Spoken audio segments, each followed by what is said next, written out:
Hey Guardians, I just want to let everyone know that I do have both a Twitch and a Twitter, and I'm very active on both. Feel free to come give me a follow on both, links in the description.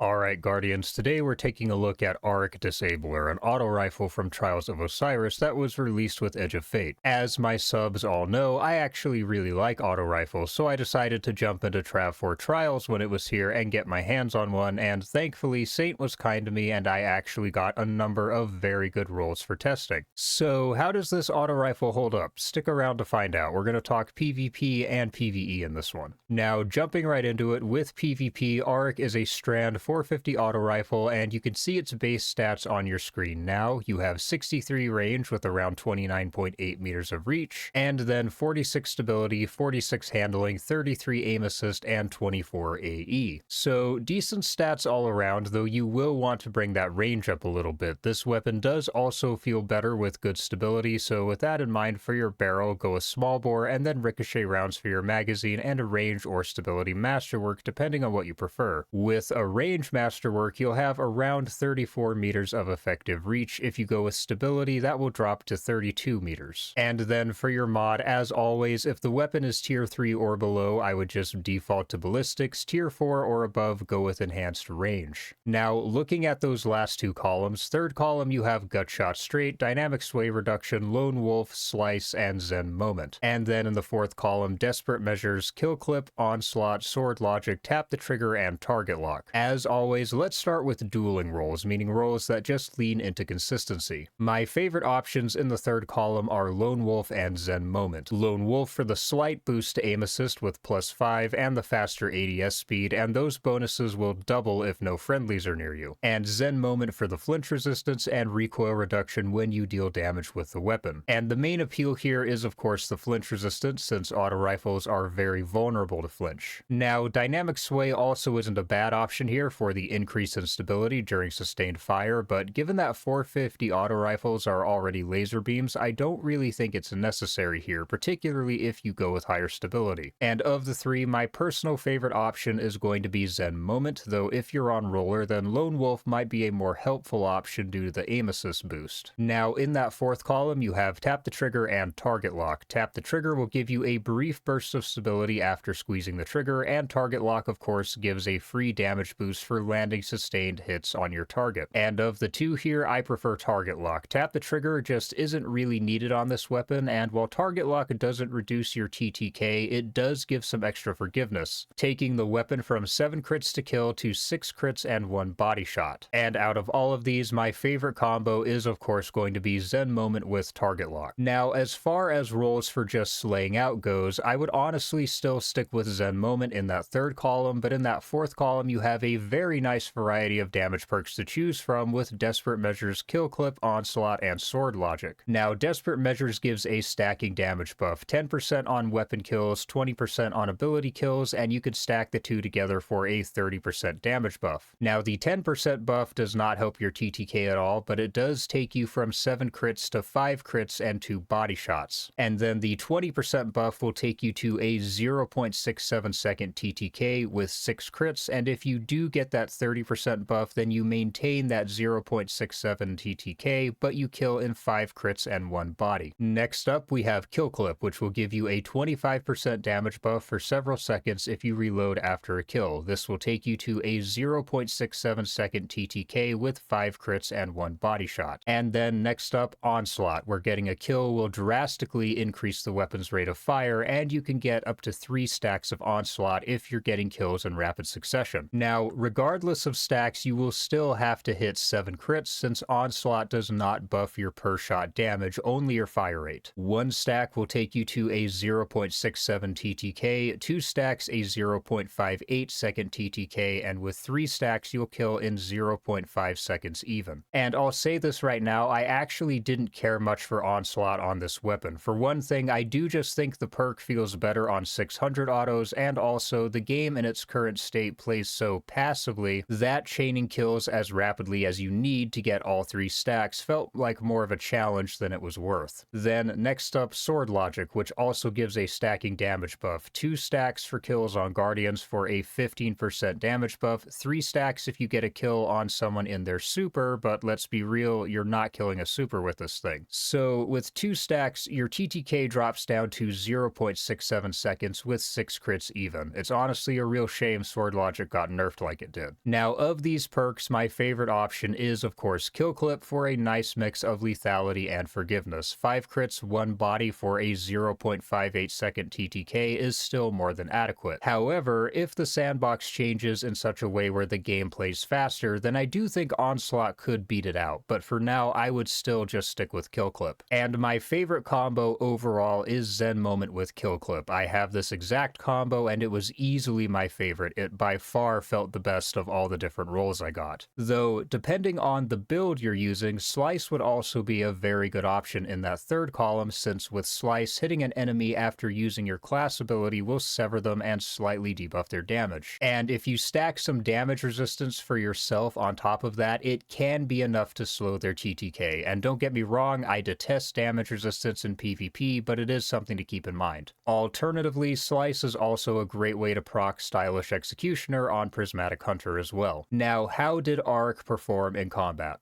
Well, it was mixed. Let me start by saying this. Of all the primaries in Destiny 2 PvP, auto rifles are some of the weakest, if not the weakest. At close range, they get bullied by SMGs, sidearms, and shot cannons. At mid-range, they get bullied by hand cannons and pulse rifles, and at long range, they get bullied by scout rifles and bows. They don't have the raw TTK to perform well in CQB, they're not as good at playing cover as cannons and pulse rifles at mid-range, and they just don't have enough range to work well over longer distances. That being said, they can still be fun to use, and as most people who are sub to me know, I actually quite like auto rifles. Would I take one into comp? Absolutely not, but in sixes they can be a good time. And so with that in mind, Auric performed pretty well. It has basically no recoil, it's very accurate, and feels responsive in the hand. The weapon model is slim and unobtrusive, though I honestly hate the sights. The symbol in the reticle just makes it feel cluttered, but overall it did perform well in PvP, though I honestly think a damage perk of some sort is required to really make these weapons work. If you do have a good damage perk and can get some streak momentum going, then this weapon is for sure very lethal. Overall, while it doesn't really do anything particularly special, it is a very fun weapon to be sure. Now, talking PvE in that third column, you have Dragonfly, Hatchling, and Slice. Fourth column, really any of the damage perks would be fine, and you also have Tear there as well. Now, for just general play, my favorite combo is easily Dragonfly and Desperate Measures. Dragonfly creates an elemental explosion on crit final blows, and then Desperate Measures again for the damage buff, and in PvE you'll be getting all 3 stacks of Desperate Measures without even trying. And of course, there are ways you can build into this as well, such as on a Strand Warlock with Mindspun Invocation and Shackle Grenades for extremely strong crowd control. Other options might be Slice with Tear, Slice again for the same reasons we talked about in the PvP section. Use your class ability to proc Slice, and then you can sever targets. Then Tear will create a severing explosion on final blows. You could potentially use this combo to debuff large groups of enemies with ease. Another combo similar to this would be Dragonfly with Tear as well, for obvious enough reasons. Alternatively, another decent combo would be Hatchling with Desperate Measures. With Hatchling, Precision Final Blows, or Rapid Final Blows, 3 to be exact, will spawn a Threadling at the location of your kill. And if you combine this with the damage buff from Desperate Measures, you'll be spawning hatchlings left and right. So overall, honestly, a pretty decent PvE weapon as well. 450 autos aren't really my first pick in PvE, but there's some good options here to be sure, particularly if you're building into Strand. So Auric Disabler is a fun PvP weapon, not a competitive one by any means, but definitely a fun one, and it does also have some very strong options for PvE. So is this weapon worth the grind? PvP-wise, if you like autos, then I would for sure hit up Trials and give this thing a go. If not, then don't bother with it. It's not a meta shifter by any means. And PvE-wise, I actually do think this is worth your time, particularly if you're building into Strand. It just has so many potent combos. And plus, getting Trials weapons is literally the easiest it's ever been. You do not have to go flawless anymore, and as long as you're already getting consistent tier 4 or 5 drops, you'll likely get the role you want sooner than later anyway. So yeah, I would say even for PvE mains, this is definitely worth considering. And that's all for me today, Guardians. If you enjoyed this video, then hit that like button, leave me a comment with your thoughts on this weapon, and hit that subscribe button with the bell icon. If you found this video helpful, then consider using the hype function to get this video some extra attention. You get 3 free hypes per week, and it really does help us smaller content creators out a ton. For now, I'll see you on the next one. Peace, Guardians.